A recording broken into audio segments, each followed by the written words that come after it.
Amazing. Wait a second. Muslims can never answer directly. You guys can never answer correctly. You can never be direct to the point. You have an aversion of answering direct questions. Here, you have to answer directly, and then you can expound. That's false. You kidding me? You sure about that? Creed's Collision. Welcome to Creed's Collision. In this debate clip, a Muslim participant engages Godlogic in a discussion aimed at proving that Muhammad is foretold in the Bible. Initially, he presented himself as someone sincerely seeking Godlogic's position on the various biblical passages that Muslims commonly cite as prophecies about Muhammad. However, as the debate progressed, the reality of the discussion became clearer. He came to recognize that the biblical passages under examination did not actually point to Muhammad. As the conversation moved into an examination of Muhammad's life and conduct, the discussion became increasingly emotional, and he was unwilling to allow the same critical standards he applied elsewhere to be consistently applied to Muhammad himself. If you enjoy this debate and would like to support and encourage this channel, I would greatly appreciate it if you subscribe, like the video, and send a super thanks. Your support helps us continue producing more content like this. Let's watch. All right, Yahya, how you doing? You back? So you know about Deuteronomy 33:2? Yeah, somebody brought that up earlier, actually. He said the Lord came from Sinai and dawned on them from Seir. He shone forth from Mount Paran, and he came from the midst of 10,000 holy ones. At his right hand there was flashing lightning for them. You gotta keep reading it, brother. Up to which verse? 4. Yeah, he loved the people. All his saints are in thy hand, and they sat down at thy feet. Everyone shall receive of thy words. Moses commanded us a law, even the inheritance of the congregation of Jacob. So this is talking about Moses, and when Moses, along with the children of Israel, were going through the wilderness, he's recounting what God did for them and how God stayed with them throughout their journey.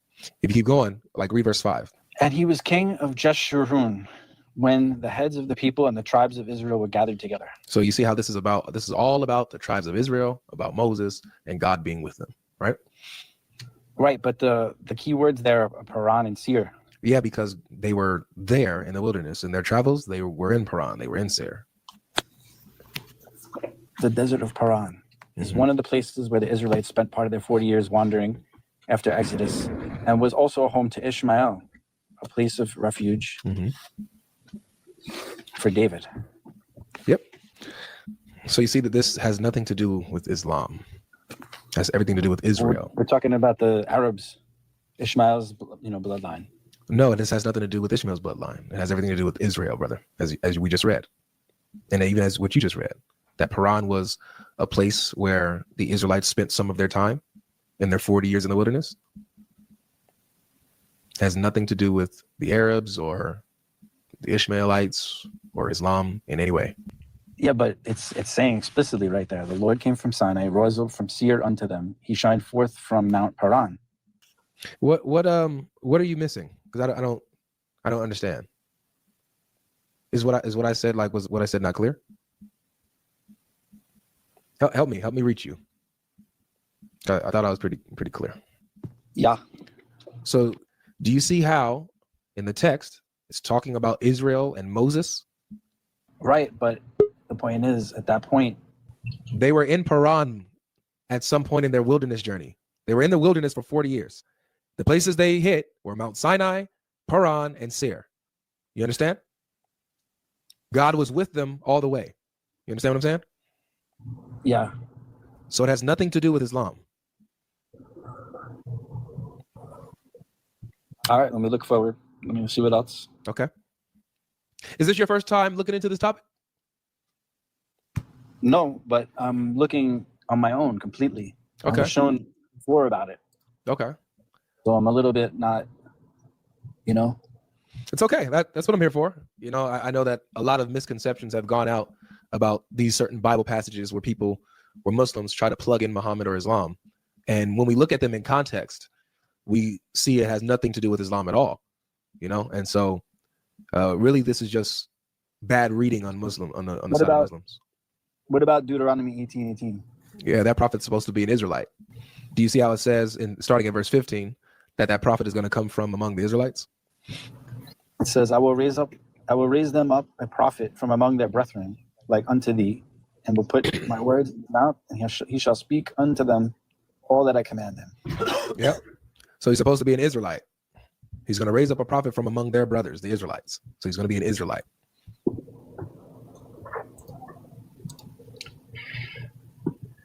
Okay, and then Song of Solomon 5:16.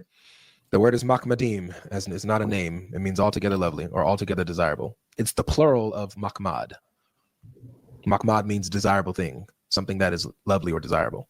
The word is used all throughout the Bible. So it's a woman who's talking about her lover. By the way, have you read Song of Solomon chapter 5? Have you read that?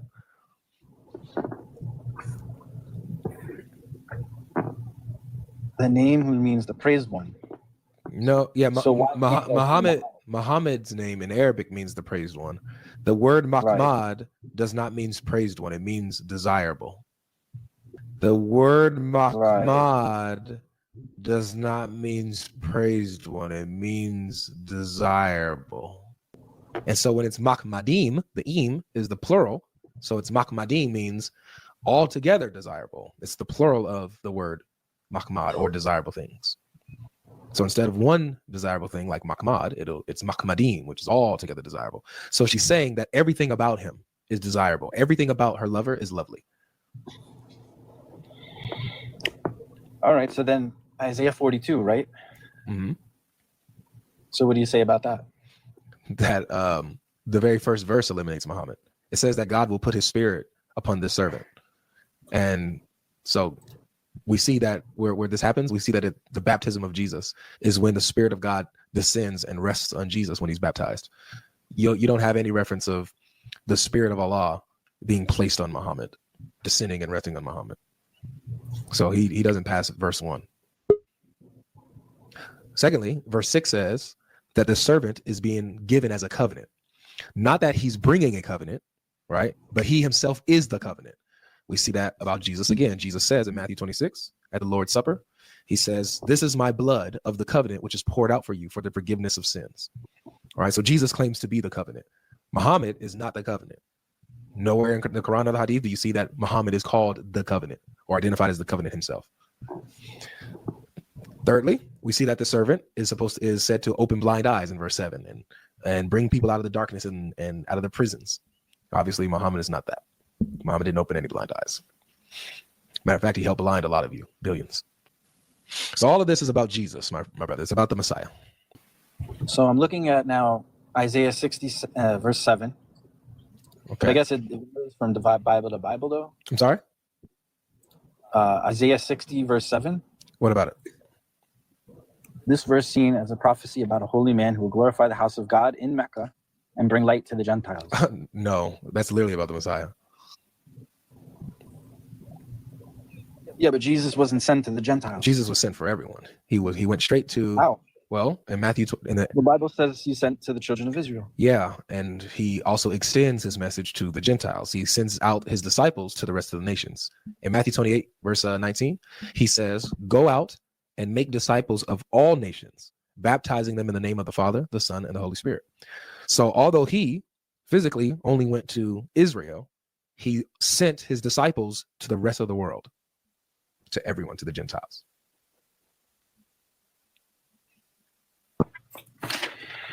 Okay, so when we go to Genesis 17 and 21, you know about those passages? Of course.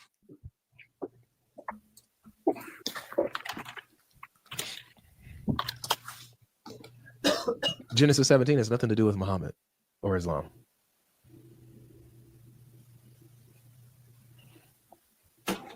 Let's see. In Genesis 17, it says that God established his covenant with Isaac, not Ishmael. But he does say that he blesses Ishmael. He blesses him and makes him a great nation and multiplies him, gives him a lot of children.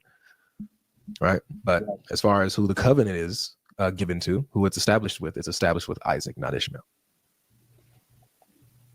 And then 21:18. Yeah, that's the same thing. In 21:18, you'll see the same promise that's given to Ishmael, that he's going to be multiplied. Right? He's going to make him fruitful. God's going to bless him, give him many children.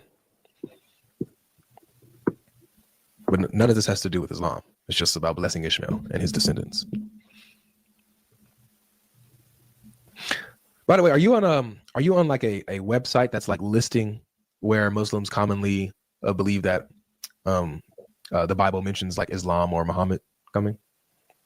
Yeah, I'm just looking. That's good. Are you seeing how all of these references that they're pointing to, how they're all wrong about this?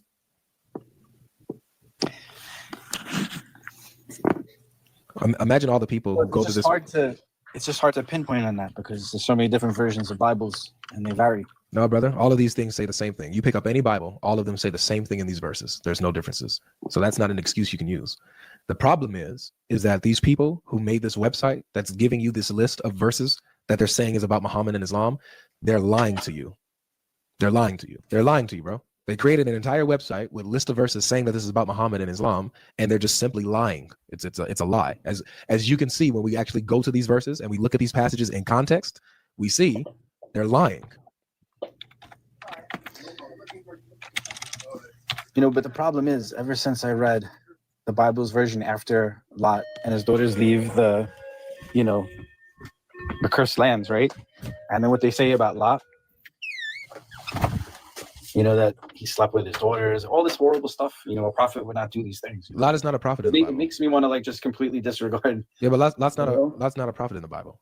But then again, if you're saying that he's a prophet, yeah. Okay, so no, he's not a prophet in the Bible. But if you have a problem with like prophets doing things that you find, he's a prophet because he was sent to that land. No, he wasn't. No, he wasn't. This is what you're getting from your Quran narrative. So why was Lot sent to Sodom and Gomorrah? He wasn't sent. He just went there. That's the point. The Quran's narrative is different from the Bible's narrative on Lot. He's not a prophet, nor was he sent to Sodom and Gomorrah as a prophet to warn them and give them a message. No. But here's my thing. If you have a problem with like prophets doing disgusting things, which it's good, you should, and you should call them out for it. If they do disgusting things, you should condemn them for that, right? Which this will point me to. This will point me. Hold on, let me just say this, Yahya. This will point me to Muhammad and how you can consider Muhammad to be a prophet when obviously the hadiths talk about him marrying Aisha when she was 6 and sleeping with her when she was 9 years old. Well, we shouldn't because Isaac was. How old was Isaac? Well, no. You said that like you're dealing with disgusting things, and Muhammad slept with a little girl. How is that? How are you okay with that? She reached puberty. She reached puberty at 9. At 9 years old, she reached puberty. Yeah, but do you understand about the idea how the father of a daughter wants to arrange a marriage and how they used to do that? He was 54. They usually parents arrange marriages with people that are around the same age. How old was Mary and Joseph? Why are you switching to Mary and Joseph? Why are you switching to Mary and Joseph? Mary didn't have sex. Mary didn't have sex with Joseph. Muhammad had sex with Aisha. Muhammad was 54 and Aisha was 9. Are you okay with that? See, all of this deflecting you're doing about. Yeah, but there's no deflecting. You don't have to say that. Okay, so the point is that things were done differently. You don't have arranged marriage. Oh, so then okay. So if I just said, okay, yeah, you have women that nobody wants to marry. Hold on. Do you notice how your standards switched all of a sudden? Now it's people did things differently. Hold on. Yeah. Exactly. So why do you have a problem with thousands of years ago Lot getting drunk and sleeping with his daughters? Why do you have a problem with that? That happened thousands of years ago. People did things differently back then, right? No, that's a huge sin. Incest is a sin. Oh, and so is pedophilia. That's a huge sin. Where is it a sin in the Bible? Having abusing children, a grown man abusing children. Matter of fact, in the Bible, let me show you what the Bible says. I'll show you what the Bible says. You're saying that. I'll show you what the Bible says. What exactly? 1 Corinthians chapter 7, verse 36. 1 Corinthians chapter 7, verse 36. I'm going to show you this. That have a grown man, adults, have an affection for children is forbidden according to the Bible. Okay? The Christian religion has the most child abuse. Yeah, your deflections isn't working. It's not a reflection. No, it's a deflection. Your manifestation is clear. It's making so this is hold on, just go ahead and be quiet, Yahya, while I read this to you. Thanks for manifesting. It's making Christianity look bad. This is what it says. But if anyone thinks that he is acting dishonorably toward his virgin, if she is past her youth, and it must be so, let him do what he wishes. He is not sinning. Let them marry. So according to the Bible, she has to be past her youth. She has to be an adult, a young woman. in order for the man to marry her, it must be so. He's not sinning if that's the case. So if she was not past her youth, if she was still a child, like a 9-year-old little girl, then according to the Bible, he would be sinning. So I just gave you what you asked for. Well, how do you explain Isaac? I'm explaining it like this. You take care of yourself. Keep loving your prophet who loved children. Double standard came out real quick. Yeah, it's just hard for me to accept the Bible because, I would talked about Lot doing disgusting things, prophets doing disgusting things. I just can't accept that. It makes me want to reject it altogether. Muhammad sleeping with a little girl, marrying her when she was 6, and sleeping with her and breaking her when she was 9. That was just, people just did different things, 1,000 years ago. Get on out of here. Only Islam will have you defending adults having affection for children. Islam will have you defending that and making excuses. Thank you for exposing yourself, my friend. I appreciate it. Yeah, what about Mary? Mary didn't sleep with Joseph. Oh, what about Rebecca? Rebecca was a young woman. The Bible literally calls her a woman who's feeding the camel in the herds, carrying buckets of water. You think a 3-year-old will do that, dummy? Dumb. You guys don't even think. You just repeat and regurgitate arguments from your Dawa guys because you're sheep without a brain. Dumb breed of people, Islam is. This is the season when the truth is revealed, when every hidden question refuses to stay sealed. Truth and falsehood meet in a clash of conviction as light confronts every claim and tradition. Godlogic steps forward with scripture in hand. Christian debater taking his stand, arguing his case with passion and reason, believing Christ is the answer for this generation. He faces the questions that many avoid, from Islam, Judaism, Mormon teachings employed in the claims of Jehovah's Witnesses, to bringing each argument to the open view. Take the truth seriously, don't treat it lightly, for eternity's road stretches endlessly and brightly. Examine the evidence, search and decide, for what we believe will shape the eternal sign. Creed's collision is where the world can see the meaning of faith's an open inquiry, where beliefs are tested and ideas revealed, and every position is placed on the field. Through every discussion and every exchange, one message remains, though the voices may change. As the debates unfold and the searching progresses, Godlogic points to Jesus, whom he openly confesses. Truth is rising, let every heart hear the call to seek what is lasting and clear. At creed's collision, the questions come through, and Jesus is the one Godlogic calls you to. Oh.